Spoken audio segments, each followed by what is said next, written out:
করোনার কারণে দীর্ঘদিন স্কুল বন্ধ থাকায় শিশুরা কষ্ট পাচ্ছে বলে মন্তব্য করেছেন প্রধানমন্ত্রী শেখ হাসিনা। শিক্ষার্থীদের মানসিক কষ্ট দূর করতে মনোবিদদের সাথে আলোচনা করে ব্যবস্থা নেওয়া হচ্ছে বলেও মন্তব্য করেন তিনি। সকালে গণভবন থেকে ভার্চুয়ালি নতুন বছরে বিনামূল্যে বই বিতরণ কার্যক্রমের উদ্বোধনকালে এসব কথা বলেন প্রধানমন্ত্রী। তিনি বলেন, করোনা মহামারীর মধ্যে পরিস্থিতির উন্নতি হলে তখনই শিক্ষা প্রতিষ্ঠান খোলার সিদ্ধান্ত হবে। এ সময় দেশবাসীকে ইংরেজি নববর্ষের শুভেচ্ছাও জানান শেখ হাসিনা। সাইদুর রহমান আবিরের রিপোর্ট। করোনা মহামারীর সংক্রমণ আতঙ্কে শিক্ষা প্রতিষ্ঠান বন্ধ থাকায় প্রায় 10 মাস পর এক ছাদের নিচে অন্তত 250 জন শিক্ষার্থী সমবেত হয় রাজধানীর বঙ্গবন্ধু আন্তর্জাতিক সম্মেলন কেন্দ্রে। উদ্দেশ্য আগামী শিক্ষাবর্ষের জন্য নতুন পাঠ্য বই হাতে পাওয়া। এবছর শিক্ষা প্রতিষ্ঠান বন্ধ থাকা, লকডাউনের স্থবিরতা সত্ত্বেও নতুন বই প্রাপ্তির আনন্দ থেকে বঞ্চিত হতে হচ্ছে না দেশের কোটি শিক্ষার্থীর। গণভবন থেকে ভার্চুয়াল মাধ্যমে সীমিত পরিসরে আয়োজিত বই উৎসবে যোগ দেন প্রধানমন্ত্রী শেখ হাসিনা।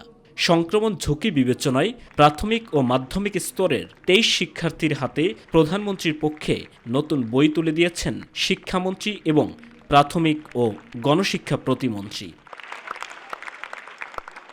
অনুষ্ঠানে শিক্ষার্থীদের উদ্দেশ্যে বক্তব্যে প্রধানমন্ত্রী বলেন, করোনা পরিস্থিতি স্বাভাবিক না হলে খুলবে না স্কুল, তাই ঘরে বসেই চালাতে হবে পড়াশোনা। আমরা যখন একটি সিদ্ধান্ত নিলাম যে স্কুল খুলবো, তখনই আবার নতুন করে দ্বিতীয় ধাক্কা আসলো করোনা ভাইরাসের। কাজে আমরা আমাদের ছেলে মেয়েদের কথা চিন্তা করি আবার স্কুল খোলা। এখন আমরা 15 জানুয়ারি পর্যন্ত সময় দিয়েছি। এর মধ্যে যদি অবস্থা ভালো হয় খোলা হবে, যদি না হয় আমরা করব না। কিন্তু আমি মনে করি যে বিভিন্ন ডিজিটাল পদ্ধতিতে এই শিক্ষা কার্যক্রম অব্যাহত থাকবে। প্রযুক্তির মাধ্যমে শিক্ষা কার্যক্রমে শিক্ষকদের আরও দক্ষ করতে প্রশিক্ষণ বাড়াতে নির্দেশ দেন সরকার প্রধান। শিক্ষকদের প্রশিক্ষণটাও অত্যন্ত গুরুত্বপূর্ণ।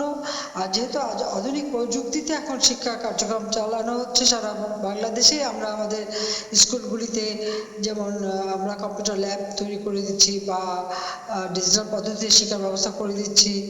তো সেক্ষেত্রে আমি মনে করি আমাদের শিক্ষকদের আরও ট্রেনিং করা দরকার। সেই ট্রেনিংয়ের ব্যবস্থাটাও নিতে হবে, সেটা শিক্ষা মন্ত্রণালয় করবেন, সেটা আমি চাই। বলেন, বিরূপ পরিস্থিতিতে অভিভাবকদের সচেতন থাকতে হবে। করোনাকালে এই যে দীর্ঘ সময় ধরে শিক্ষা প্রতিষ্ঠান বন্ধ থাকায় মাধ্যমিক পর্যায়ে শিক্ষার্থীগণের যে মানসিক স্বাস্থ্য সমস্যা বা অভিজ্ঞতা দেখা দিচ্ছে, সেটা মোকাবেলারও ব্যবস্থা নেওয়া হয়েছে।